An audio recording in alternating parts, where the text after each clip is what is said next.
You're now watching the Mike Missanelli podcast on the BetRivers Network. Good afternoon, everybody. Welcome to the Mike Missanelli podcast. It is Tuesday, April 30th, and this is podcast number 183.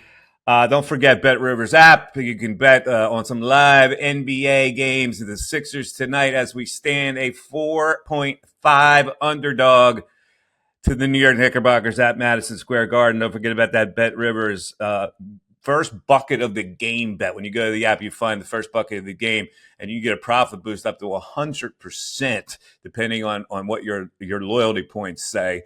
And you'll at least get a 20% profit boost on who scores the first basket of the game. For my money, it's going to be the Sixers, actually, score the first bucket of the game. And I'm going to go Tobias Harris. How about that? I'm sure you get some good odds on that. All right. In any event, the Sixers, ladies and gentlemen, I don't have to tell you, are on the brink of their season. I do not think they will win tonight. Normally, I would say if a team showed me a particular fight to come back in a series that they could go up to the Garden and win, I just don't see the role players who were totally overwhelmed in game 1 and 2 in the Garden. I don't know where they're going to get the personality all of a sudden to erupt and be the foxhole players that they should be. So in either event, if they somehow win, this is where I'm probably a fraud, because I go, are we going to do this again to the fans where they make a run like just against Boston? They'll win. They'll win in the Garden. They'll come back here. They'll win. And they'll take it to a Game 7 and lose at the Garden in Game 7. I guess a Game 7 would be exciting for everybody, but the heartbreak of going through that again, this is why I look at this like, just it's a mercy killing at this point. And I feel terrible about that. But I'm so bewildered by what I've seen so far with the Sixers. So here's the news of the day. And, of course, we're going to talk to Tim Legler about this in a little bit. We get Tim Legler on as our guest today to analyze what's going on with the Sixers. You want to absolutely pay attention to what Tim has to say. And also we'll talk about the NFL draft a little bit and how the Eagles did with draft expert Matt Miller. So a lot of good guests coming. But let's really look at this series and what it means for the Sixers. And the major question is the Embiid question. And the news of the day is that Embiid missed shoot-around this morning, because of a migraine. And Kelly Oubre missed the shoot around because he was feeling ill. I don't know what that means, other than if you have the sense of urgency that you have to win a game, I don't think you bail out of a shoot around because of a malady like that. So I don't know what that says about what fight they have left. But in any event, it all comes down to the analyzing Joel Embiid, the Joel Embiid question. And if they lose tonight, and we've already seen much reaction on social media about how they have to cut ties with him now, and you have to trade him while you can still get something for him. And my answer to that is no, I'm not down with that, because you can't better your team by getting rid of Embiid. And it's a fantasy to think you can. You're not like, what do you have if you trade Embiid? You're going to get players good enough to make up for a guy who's an MVP level player? No. So what you're saying is, if you want to, you've got to separate your anger from what's reasonable.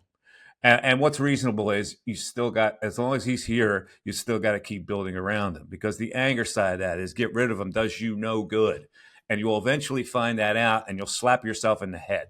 So he's going to be back for my money, and Maxi's going to be back. So you got the two guys. That's all is going to be back, by the way. So you have now the freedom to completely rebuild your roster. It's not a great free agent class, so I don't know what more he's going to do. We'll talk a little bit later about the possibility of LeBron James coming here. But let's look at what Embiid is here. And again, we're talking about nationally, people have killed me. I was on NBA radio, and those guys are killing me because they think I'm always making excuses for Embiid. I struggle with this, because there have been times where he hasn't had the injury that has affected him, and he hasn't delivered in the playoffs to get the Sixers past the second round. And that's all that people measure it on. This year, I think he does have a legitimate excuse, but still people aren't going to look at that excuse anymore. He's run out of excuses. So I don't know where the fans are. I mean, you're talking about a guy that when he would go to the foul line in the past couple of years, the crowd would chant MVP, MVP. Now, if they lose in the first round, that dynamic completely changes. And now you get the majority of Sixer fans saying, all right, it's time to cut ties and rebuild. I don't know what to say. And I don't know what to say about Embiid because to me, he's sort of an enigma. On one hand, I go, how could possibly a guy play 45 minutes in an NBA playoff game coming off a meniscus surgery? And I've had a meniscus surgery, so I know what the recovery is like. And not to say anything about the cardiovascular shape, where it's obviously he's gassed in the fourth quarter. So I go, I can't overjudge him because of that. But by the same token, I look at the fourth quarter of the last game and I go, is he willing to pay the price even though he's gassed by getting into the spot, the only spot where the Knicks can't stop him, which is in that elbow situation, which is in the lane, which is where they have to double or they have to single him up. And they had Hartenstein out of the game, so they were singling him up with a smaller player. And in the fourth quarter, they didn't run any offense that way. Now, is that Embiid not willing to go there, or is it Nick Nurse? Because if I'm Nick Nurse, I make sure that happens. I got timeouts in my pocket. I go, okay, fellas, here's what we need to do here on our next offensive set. Joe, I need you to get there to the elbow. Kyle, I need you to orchestrate it where he gets into the elbow. And I didn't see any of that. So I go, what is Nick Nurse doing? He's got 100 assistants. I've just been fuddled by the same thing. That everybody else is befuddled. This team is maddening to follow year after year.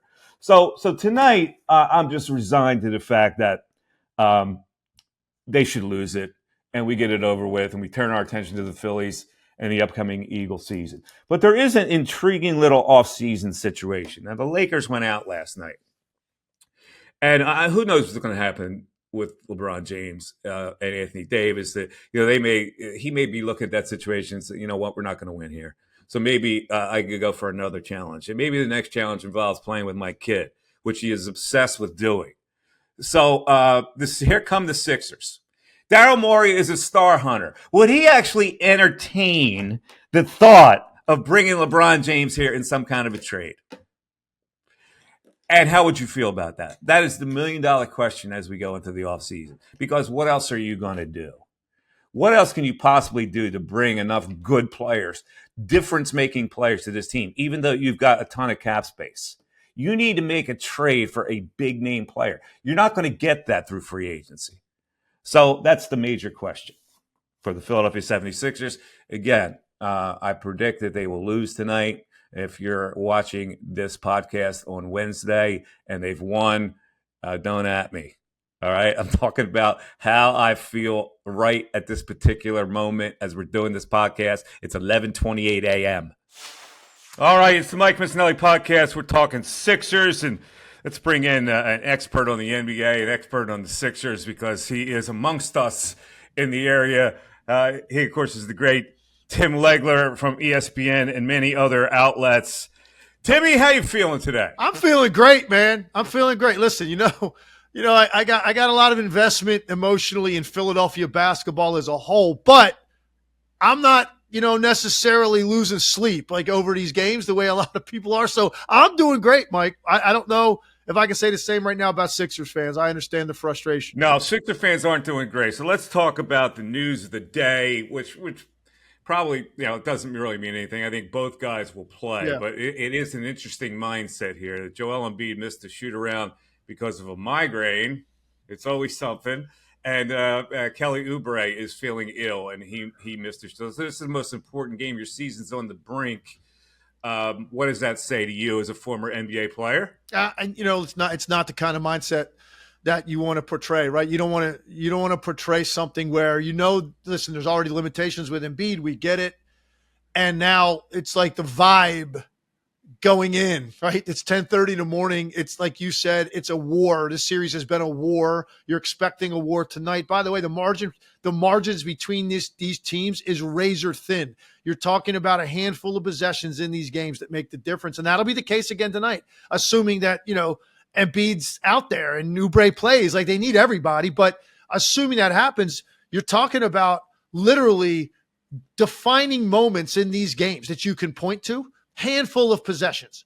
And so to hear that, like, there's some things going on where guys aren't participating this morning. You're hoping they're going to be there for tip-off. That's not exactly that, grab the flag like Braveheart, run over the hill. We're going to go to battle and get this thing back to Philly. That's not exactly what that sounds like. It's so disheartening because this happens every year. Yeah. Now it's going to be, I believe, it's a foregone conclusion. It's a first-round playoff elimination. You said something really interesting at the start of these playoffs that with Embiid in the shape he's in, that if I were the Knicks, I'd be salivating to play the 76ers the way Embiid is right now. But he's such a ruse, and I don't understand the guy at all because he's capable of scoring 50, and then the next night he'll disappear in the fourth quarter. Can you make sense of Joel Embiid to me? I can't, and I can't. Just to make sure that I saw it properly, because I watched the game Sunday at home. I wasn't working that day, so I was kind of just chilling, watching the game as a fan and wasn't taking 80 pages of notes like I normally do. I was just watching the game, but I knew what I was seeing in the fourth quarter. But I wanted to make sure I saw it. So I went back today, and I watched the entire fourth quarter again, possession after possession, because I wanted to make sure I wasn't missing something. It was incomprehensible what their offense looked like down the stretch of that game. It's the most maddening thing in the world if I'm a Sixers fan to watch what I watched. Okay, he's limited. We get it. The guy had 50 the game before. He had 27 points through three quarters. He's on his way to a 35, 40-point game.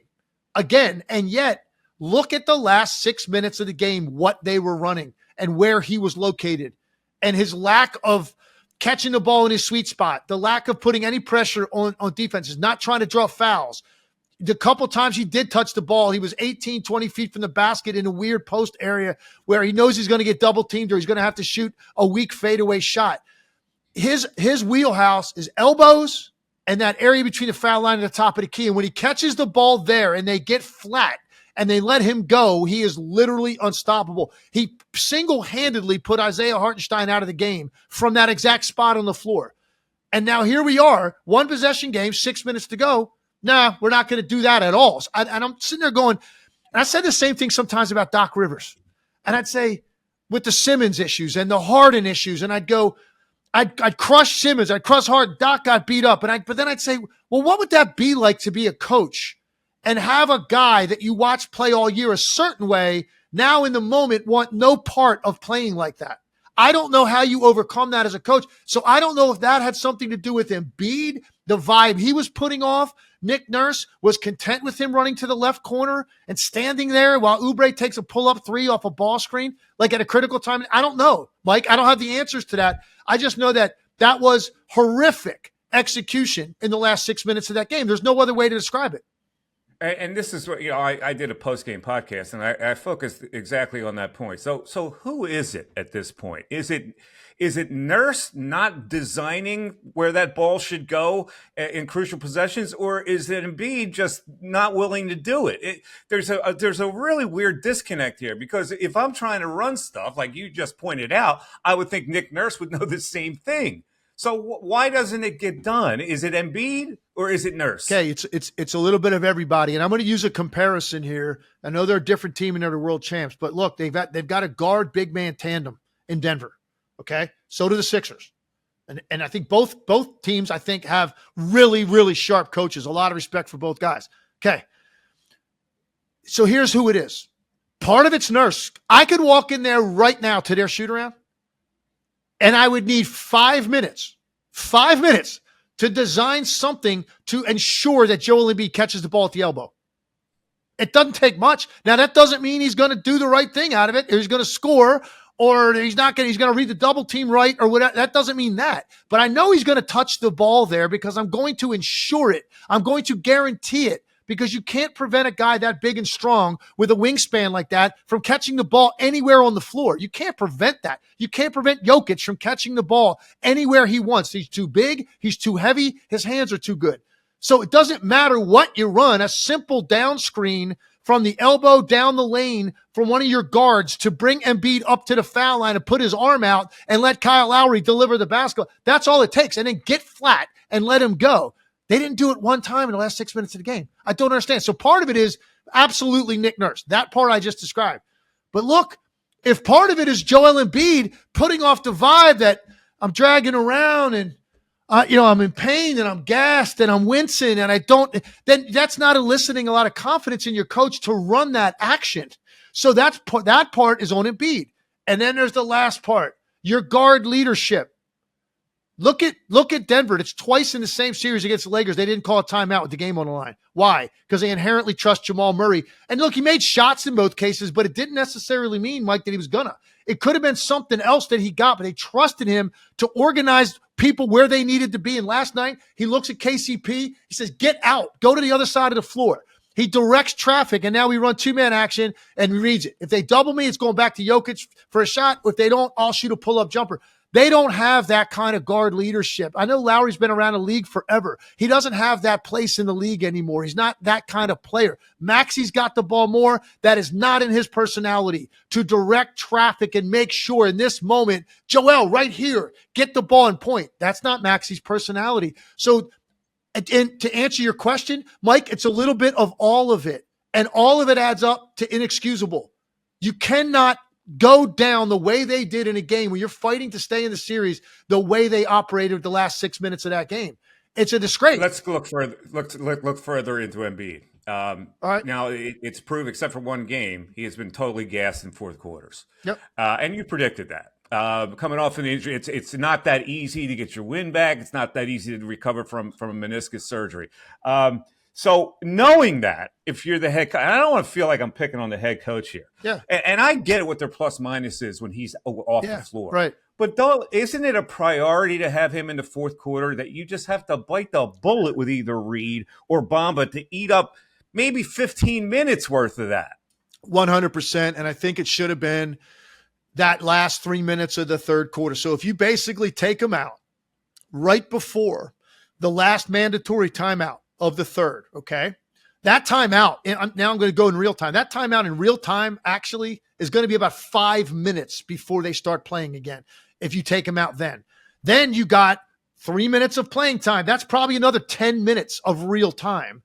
And then you've got a quarter break. That's another 3 to 5 minutes of, you're talking about buying him 15 to minimum 15 minutes of rest going into the fourth quarter, and then you play him the whole fourth if you have to. I think what happened, Nick Nurse got spooked by what happened in the first half when he was off the floor because their offense just stalls.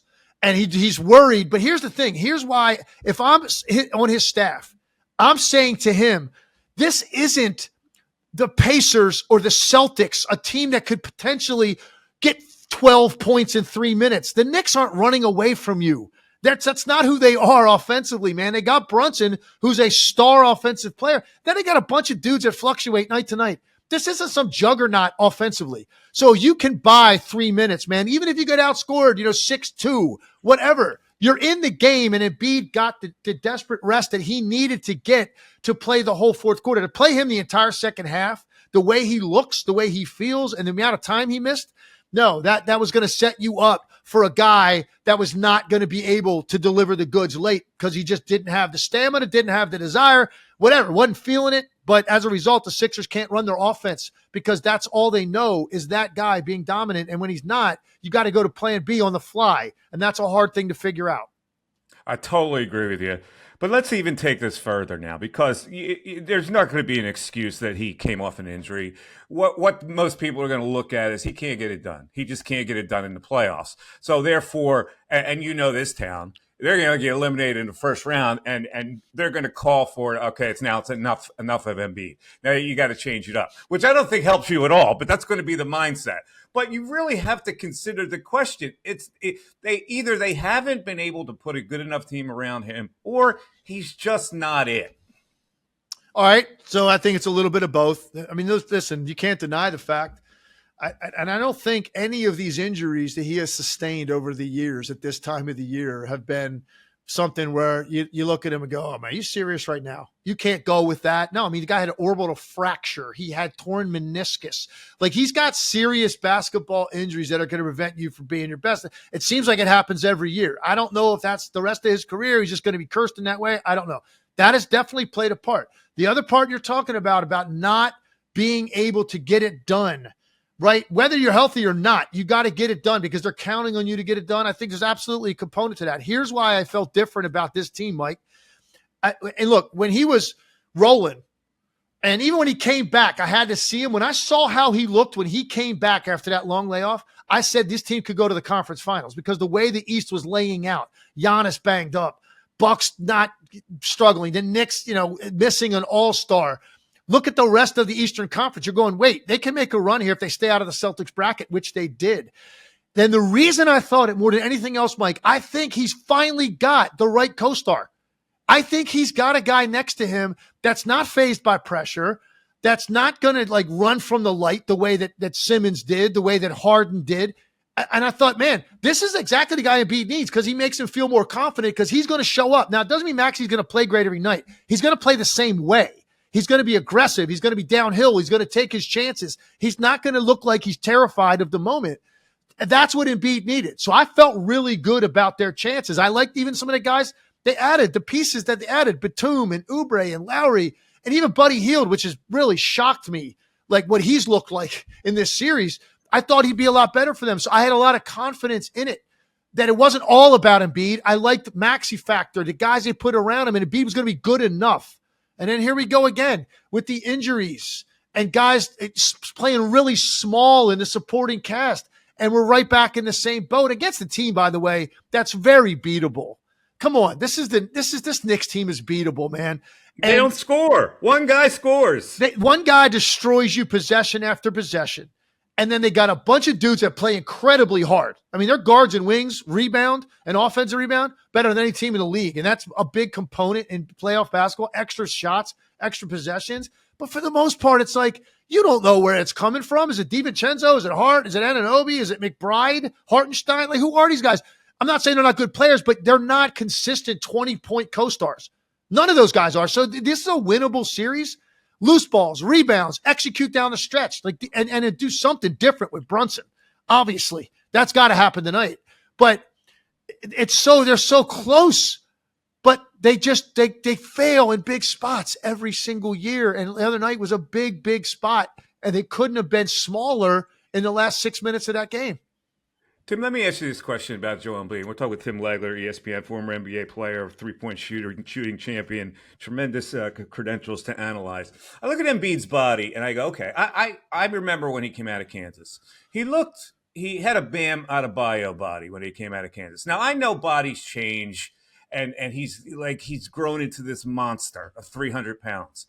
But is it possible that he could lose 30 and get his body a little more spry, which would help in various ways? I mean, he's a dominant player now, but it would also help in various ways as far as the weight on your pins and all this kind of thing. Is that possible or not? Is his body just gotten to that point where it has to be like that? I don't know that to that extent that you're talking about, but I think listen, you go to any orthopedic guy knows what he's talking about. They're going to say, you got to take pressure off those joints. And the best way to do that is to lose weight and get leaner. And I don't know that it's going to affect his game that dramatically because he's so naturally strong and functionally strong. It won't even matter if he loses weight in terms of how he plays. I just don't know if you got that kind of commitment in the offseason to do it. The other thing that is going to help him is increasing and improving like your overall conditioning, even if you're not dropping weight. And I don't know that Embiid is going to do that. Like, I heard some of the offseason workouts, what they look like for Giannis. That's not what Embiid's doing. We all know that that's the kind of thing that it would take to push himself to peak physical condition. So he's able to avoid some of these fluky injuries because I think that's part of it. And he's able to be his best when they need you to be your best because the great regular seasons ultimately are going to be something that's great. He's got an MVP. We're going to remember what a talent and all those things, the most dominant offensive player in the Eastern Conference. We're going to remember all that stuff when he's done playing. But the first thing people are going to bring up is the playoff failures and why, and get into that year after year. And I think these are the kinds of things he's got to wonder, ask himself, how bad do I want to do this? And the best way to answer that is in the off season, not during the season. What do you look like day one at camp to let everybody know, look at you and go, wow, Luka Doncic did it. Luka Doncic dropped 25 pounds. He added tone and muscle and functional strength to his game. And now he's unstoppable. And there was a big question about him, but he did it because he wants to go to that next plateau. And I think Embiid, that's a big challenge for him, man. And I don't know what he does in the offseason. I can't say he does or doesn't. Yeah. But is he a grinder like the guys I'm talking about? I don't know, man. And that's a big part of it. And now he's 30 years old, which might even make it, less I agree. Inclined to do that. So here's the final question for you, Timmy. Yep. Where are they right now? They're not going to move him. Maury loves stars, so they're not going to move. So I look at the Sixers, and they got all this cap space, and they got two foundation players in Maxey and Embiid. Where do they go from here? Well, I got to be honest with you. I don't think Maury has done enough to build this team, or at least what I expected he was going to do. Well, look, I think relative to the rest of the conference, man, they're in the mix other than Boston. Look what Boston did. Look what Boston pulled off. You already had Tatum and Brown. You picked up Derek White last year, who is one of the biggest X factors in the league, and he had 38 points last night in the playoff game. Then you lose your two best defensive players, Robert Williams and Marcus Smart, and you replace them with two guys equally as good defensively and way better offensively in Drew Holiday and Porzingis. I mean, what they pulled off has separated them 14 games so by the rest of the Eastern Conference. But all the other teams, I think they have the roster that's in the mix. But the one thing I can tell you right now, they absolutely have to address, you need a lead guard, someone that's got some size, that can run ball screen and make plays for people and put pressure on defenses, getting into the paint and distributing and taking pressure off of Tyrese Maxey, who is a raw, natural scorer. He is not a playmaker at the guard position. He's not. That's not his strength. I don't think it ever will be, and I don't think you should ask him to be. He can get better at it marginally. He is a scorer, an attacker. That's what Embiid is. You need somebody to set the table for them and to make the game easier for your role players. And that to me, number one priority for this team. But who is that guy? That's a good question. Who could that guy possibly be? That's a good question. I don't want to throw a name off the top of my head. Honestly, Mike, that's the kind of thing right now in the middle of the playoffs I'm not looking at until I get deeper into the playoffs and I start to look at who could be available through free agency, what teams are looking to move on from somebody because they had a bad playoff run or a bad regular season. That stuff kind of takes shape after the season as you get into late June. So it's hard to know right now, but they have to do that. Kyle Lowry's got a lot of guts and heart, man, and all that. I get it. Kyle Lowry's 6 feet tall. He's 38 or whatever he is. That's not the answer at that spot.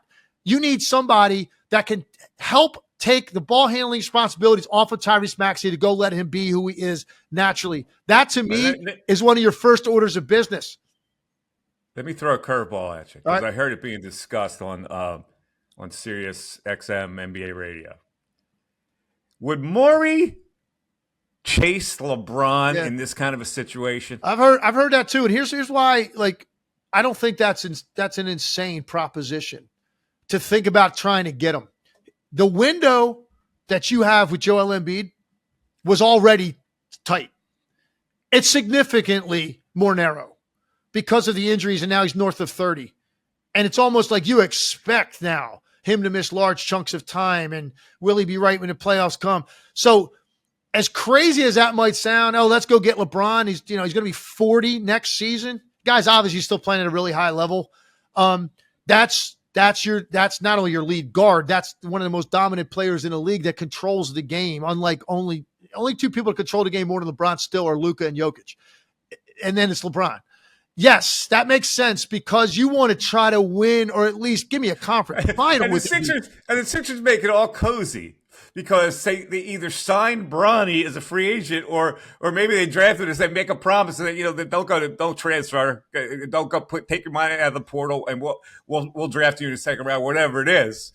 And they lay the foundation for that to happen before anybody else. Listen, if I recall correctly, the Sixers back in the day kept Brian Oliver around for like 3 years because it was Barkley's boy. So listen, you do what you got to do, man. If you want you sign LeBron's wife to a 10-day if that's what it takes. You do what you got to do, man. You get him in a uniform, whatever it takes, because again, you got to try to do everything you can with while we're being played here. They're going to be playing on the Olympic team here, right? So they get all bondied up. Well, right? Let me ask you a question, though. I'm curious because I got asked this question last night. I did SVP last night. Stanford Steve asked me this question. There's no way Embiid plays in the Olympics, right? And I'm going, that's actually an interesting question. How do you feel about that as a Philadelphian? And how do you think Philadelphia fans will feel about Joel Embiid playing in the Olympics based on the way his season's ending? Well, I don't think that at first blush they don't like it. Obviously, they resent it. However, what you mentioned about getting in shape, if he's got that kind of a regimen, he almost has to stay in shape that way. So I'm looking at it that way instead of the bitter way. How dare him? Do that? Can I throw my 2 cents in here as just from a player's perspective on this? Because Kawhi's in the same boat, same exact boat. Kawhi is now pretty much, I think he's down for the series. Who knows, maybe the whole postseason. And he's on the Olympic team. And I think that was more of a career achievement invite for him because there was younger players, Brunson. Like there were other guys you could have gone with. So here's my thing as a player. Fans, don't be too hard on the players, man. Like it to me is one of the greatest honors that could ever be bestowed upon me as a player if I was asked to participate in something like that. So don't be too hard on the players. And the organizations, same.